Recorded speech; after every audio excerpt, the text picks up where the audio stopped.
Labas vakaras. Šiandien, kaip minėjau, birželio 1 yra, pirma vasaros diena. Iš tikrųjų, šiandien atsikėliau ir iškart nežinau, kad šiandien yra pirma vasaros diena. Po to tik tai kažkaip susivokiau, nes pamačiau pas save kalendorių, tenai vis dar vasaris buvo. Ir aš supratau, kad reikia biškai nuplėšti kelius lapus. Ir supratau, o šiandien yra birželio 1. Tai jo, labai greit ta vasara atėjo. Ir jo, buvom pirmam išvykę, dabar grįžom. Ir toliau kalbėsime apie Abraomą ir Izaoką. O praeitą kartą mes sustom prie to, kad mes kalbėjome apie tai, kaip Abraomas darė 3 paaukojimus. Ne tai, kad 3 paaukojimus, bet 3 aukas. Ir tose 3 aukose jisai padalino karveidų, padalino avinaidų, bet nepadalino balandžioidų. Aš ten neaiškinau, kodėl tai buvo klaida. Čia gal galima nueiti į praeitą paskaitą, kad čia per daug neužsitęsti apie tai, bet jam reikėjo tai padalinti 2 ir jis to nepadarė, dėl to plėšrieji paukščiai atėjo, kurie simbolizavo šėtoną ir sunaikino jo visą tą, pavogė jo tą paaukojimą. Ir dėl to buvo kaip prarastas tas tikėjimo pagrindas, kur Dievas jam duoda kažkokią misiją padaryti, jisai pilnai netlieka to, ir pravūna prarastas tas tikėjimo pagrindas. Ir dėl to Abraomo palikuoniai turėjo 400 metų vergovę ir taip pat apvaizda buvo pratęsta per 3 kartas, paaukotas Izaokas. Tai vat paaukotas Izaokas ir šiandien aš noriu apie Abraomą ir Izaoką pakalbėti, nes iš tikrųjų tai nėra tokia paprasta istorija, kad šiaip sausai sūnų paaukoja. Tai ką mes sužinome apie Abraomą, tai iš pirmo, kad Abraomas, jo vardas iš pradžių nėra Abraomas, o yra Abramas, kas yra iškeltas tėvas reikšmė. Ir Dievas jam vienu momentu pasakė, kad tu turėsi tiek palikuonių, kiek yra žvaigždžių danguje. Pažadėjo, kad jo palikuoniai bus didieji ir jų bus labai daug, tiek, kiek tu gali suskaičiuoti žvaigždžių. Ir čia buvo Dievo pažadas Abromui. Ir Abromas gyveno ilgai ir neturėjo vaikų. Ir iki pat 100 metų, arti 100 metų, jis vis dar neturėjo nei vieno vaiko. Niekaip negalėjo su savo žmona susilaukti vaiko, kai galiausiai jo žmona pasiūlė Abromui, kad jisai susilauktų vaiko su jo tarne, čia vadin, ir jisai susilaukė tada Išmaelio, bet tada Dievas vėl pas jį atėjo ir sakė, kad nebijotų, tau ir duos, sakant, sūnų su jo žmona Sara. Ir galiausiai, kai jiems sukanka 100 metų, jie susilaukė Izaoko. Ir tada jisai susilaukė savo to sūnaus, kurio taip laukia, kurį taip Dievas pažadėjo jam. Ir tada, vėlgi, kadangi jisai suklydo ir neišpildė to praeito paaukojimo, Dievas jam tada sako, o dabar tu turi paaukoti šitą sūnų man. Tai įsivaizduokite Abraomo situaciją, jisai 100 metų gyvena, niekaip negali susilaukti vaiko su savo žmona, tada galiausiai susilaukė vaiko su savo žmona ir dabar jam Dievas sako, tai paaukok šitą sūnų man. Nėra taip, kad Abraomas turėjo daug vaikų, tai čia vieną paaukos. Ne, čia buvo jo vienintelis vaikas su ta jo žmona, aišku, jisai turėjo tą vieną su savo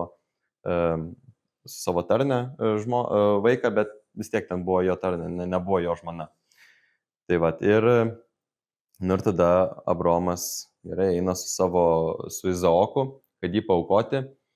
Ir taip pat iš tos istorijos mes sužinom, kad Izaokas nėra kažkoks mažas leliukas, kuris nieko negali daryti, nes toje istorijoje Abraomas jam duoda pagalius, kad nešti į tą paaukojimo vietą.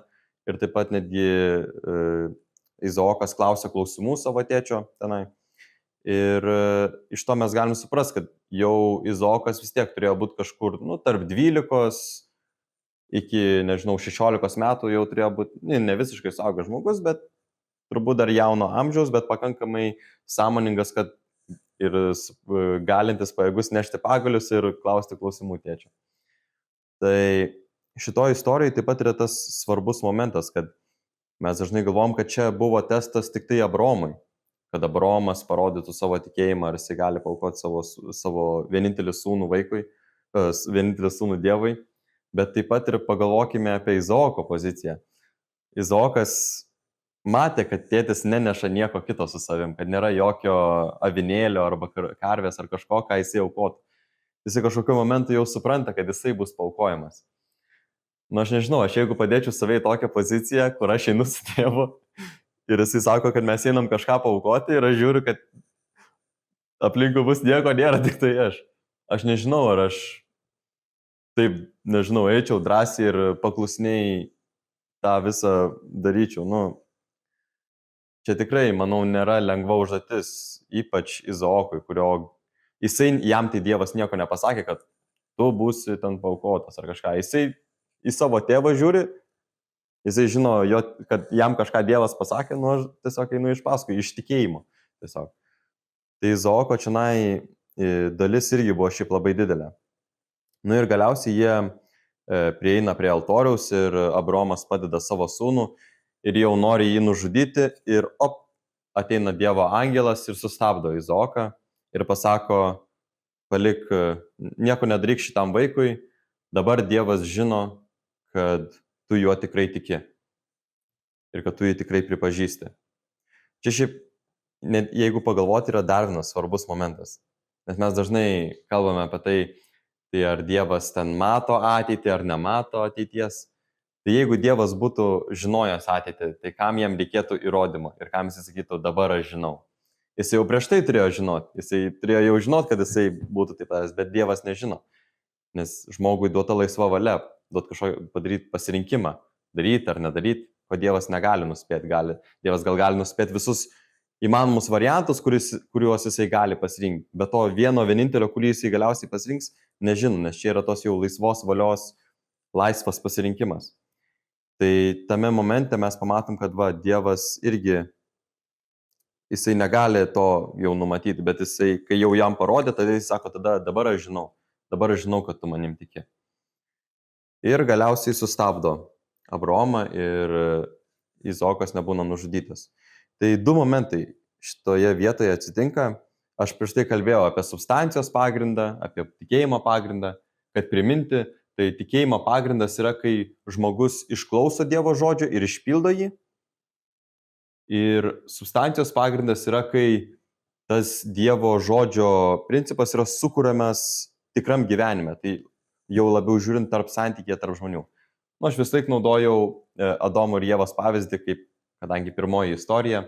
Tai Adomo ir Ievos gyvenime tikėjimo pagrindas buvo klausytis to, kad Dievas sako nevalgyti, o substancijos pagrindas būtų buvęs Adomo ir Ievos susivienijimas. Tai jau santykis tarp žmonių, kas tu substancialiai gali pamatyti. Tai čionai substancijos ir tikėjimo pagrindas buvo tarp Dievo ir Abraomo, kai Dievas pasako Abraomui, tu turi paaukoti savo sūnų. Ir tada substancijos pagrindas yra tas, kad Abraomas ir Izaokas irgi turėjo būti susivienyje. Jeigu Izaokas būtų pasakęs, ne, aš nenoriu ir būtų pabėgęs, tai nieko nebūtų atsitikę. Nėra taip, kad viskas buvo ant Abraomo uždėta. Taip pat Izaokas turėjo atsakomybę ir turėjo tą galimybę arba priimti tą, ką jam tėvas nori padaryti, arba nepriimti. Jis galėjo pabėgti ir sakyti, ne, aš nenoriu. Bet mes, kaip žinome, Izaokas nesipriešino tam. Reiškia, kad Abraomas ir Izaokas buvo visiškai vieningi širdyje. Ir taip pat Dievas ir Abraomas buvo visiškai vieningi širdyje. Ir tada pagaliau po visų šitų 4000 metų, ar kiek, ne, daug tūkstančių metų, žodžiu, buvo pagaliau išpildytas tiek substancijos, tiek tikėjimo pagrindas. Nes mes prieš tai žinome istorijose ten Nojaus, kad Nojus patikėjo Dievo žodžiu ir išpildė tikėjimo pagrindą, bet po potvinio tas vienybė Nojaus šeimoje nebuvo sukurta ir substancijos pagrindas nebuvo išpildytas. Tas pas ir Kaino Abelio istorija. Tikėjimo pagrindas buvo išpildytas, nes Abelis tikėjo Dievu, jisai darė paaukojimą ir taip toliau, bet vienybės tarp Kaino ir Abelio neatsirado. Tai tas substancijos pagrindas nebuvo padarytas. O kam tų dviejų pagrindų reikėjo? Tai Dievui reikėjo tų dviejų pagrindų, kad jisai galėtų atsiųsti Mesiją. Ta, kas galėtų išgelbėti ir gražinti žmoniją į ten, kur jinai originaliai turėjo būti. Dėl to mes būtent po to žinome ir apie ką mes vėliau kalbėsime, kad Abraomo šeimoje gimsta Jėzus. Ateina Mesijas Abraomo šeimoje. Būtent dėl to, kad jisai sugebėjo išpildyti tiek substancijos pagrindą, tiek tikėjimo pagrindą. Ir aš kaip prieš tai minėjau, kad Abraomo vardas iš pirmo buvo Abram, bet kas reiškia iškeltasis tėvas. O po to Dievas jam pasakė, kad pakeitė jo vardą į Abraomas, kas jau reiškia tautų tėvas. Tai irgi tokia įdomi detalė. Tai dabar mes netgi žinome, kad Izaokas, Abraomas, Izaokas, čia yra tauta, kurie po to buvo Izraelio tauta, kur Jėzus ateina ir taip pat iš kur krikščionybė gimė. Galima sakyti, nes iš Jėzus gimsta ir krikščionybė, ir iš tų žmonių ateina ir krikščionybė. O Išmaelis, kuris buvo kitas vaikas, kuris laukė su savo tarne, jie tapo islamo ir to viso palikoniai, islamo tikėjimo palikoniai, musulmonų palikoniai. Tai iš tikrųjų Abraomas tapo šaknis dviejų didžiausių tikėjimų pasaulyje. Tai jo pažadas, nors jis atrodo turėjo tik tai vieną vaiką, bet žiūrėkit, galiausiai Dievo pažadas jam išsipildė. Padažas išsipildė. Tai va, ir jo, iš tikrųjų iš šitos istorijos dar galima pamatyti, kad mums Dievas gali kažką pažadėti ir netgi momentais gali atrodyti, kad jau viskas, niekad tas nebeišsipildys. Bet kadangi Dievas yra absoliutus, jisai visą laiką savo žodį ištesi. Gali kartais atrodyti, kad viskas jau prarasta, bet galiausiai Dievas atlieka tai, ką jisai pažada mums. Tai va, tokia šiandien pamokėlė. Manau, tokia istorija labai svarbi, nes iš tikrųjų po to tai yra raktinis momentas Jėzaus gyvenime irgi. Dievas, pamatydamas pavyzdį Abraomo, kad jisai sugebėjo paaukoti savo vienintelį sūnų, kuris laukė su savo žmona. Tai turbūt buvo tas vienas iš, kažkas, kas jam davė jėgų po to padaryti tą patį.